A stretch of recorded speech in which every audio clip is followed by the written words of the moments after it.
तो चलिए आइए बाबू, हम लोग पिछली क्लास में पढ़ चुके थे प्रतिबिंब बनाने के लिए, हम बता दिए था अवतल दर्पण में, है कि नहीं? Yes sir. तो चलिए दोस्त, आप लोग आ जाइए इधर। सबसे पहले बहुत पूछा था कि कल ही एग्जाम था साइंस का, कब था?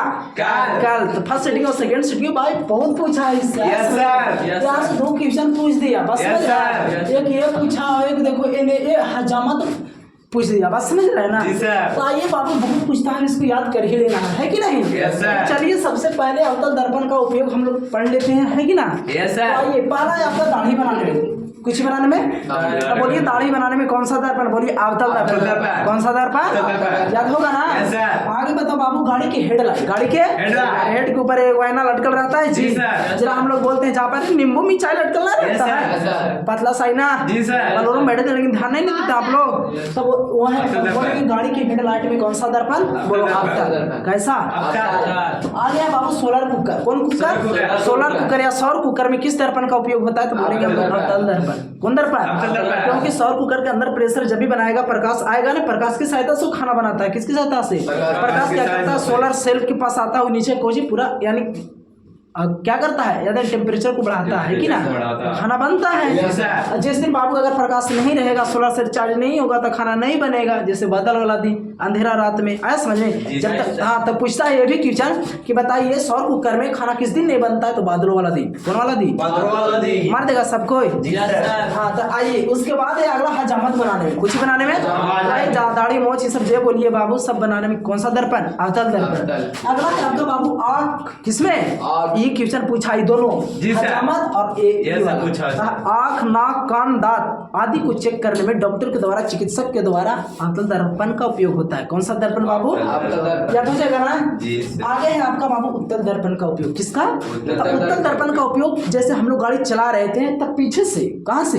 यानी पश्च का मतलब होता है पीछे, तो पश्च की वस्तुओं को देखने में कौन सा दर्पण का उपयोग होता है? बोलेंगे उत्तल दर्पण। कौन दर्पण? और आगे है आपका बाबू सड़क पर लगी हुई जो परावर्तक लैंप लगा रहता है रोड पर, उत्तल दर्पण का उपयोग। कौन सा दर्पण? मर देगा ना, याद रखिएगा। उसके बाद एक क्वेश्चन है बाबू, ये 2 मार्क्स में कभी कभी पूछता है कि अवतल दर्पण को अभिसारी दर्पण क्यों कहा जाता है? यानी बाबू याद रखेंगे, अब का मतलब होता है फैलना। कुछ होता है तो बाबू अवतल दर्पण में जब प्रकाश किरण देखिए मुखज के समांतर जाएगी, किसके समांतर? यानी अनंत से जा रही है किधर? मुखज के समांतर जाएगी और दर्पण से टकरा करके यहाँ फोकस होता है। लेकिन बाबू यहाँ पर फोकस यही एक ही बिंदु पर मिलाने का काम करता है, एक ही बिंदु पर मिलाने का काम, यानी मुखज के समांतर आने वाली प्रकाश की किरण एक ही बिंदु पर मिलाने का काम करता है। इसीलिए हम लोग बाबू अवतल दर्पण को कौन सा दर्पण कहा जाता है? अभिसारी दर्पण। कौन दर्पण? याद रहेगा ना? तो कभी कभी ऑब्जेक्टिव में पूछेगा आपसे कि बताइए अभिसारी दर्पण के नाम से किस दर्पण को जाना जाता है, तो मारना है आप लोग को अवतल दर्पण। कौन दर्पण? याद रहेगा ना?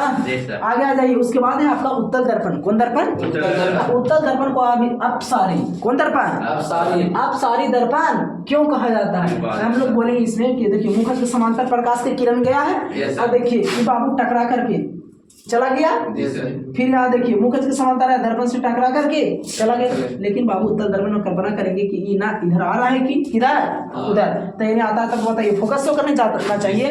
तो एक बिंदु पर यहाँ बाबू, यहाँ से देखिए प्रकाश की किरण क्या होता है ना कि एक बिंदु से निकलकर फैलता चला जाता है। कुछ होता है तो इसलिए याद रखिएंगे हम लोग, इसमें मुखज के समांतर आने वाली प्रकाश की किरण क्या करता है? एक बिंदु से निकलकर कोई होगा फैलती चली जाएगी, और हम लोग बोलते हैं बाबू उत्तल दर्पण को अपसारी। कौन दर्पण? अपसारी। याद रहेगा? तो इतना बात याद रखिएगा बाबू, बहुत जरूरी है, ये इम्पोर्टेंट एकदम है, बहुत पूछता है, ठीक है?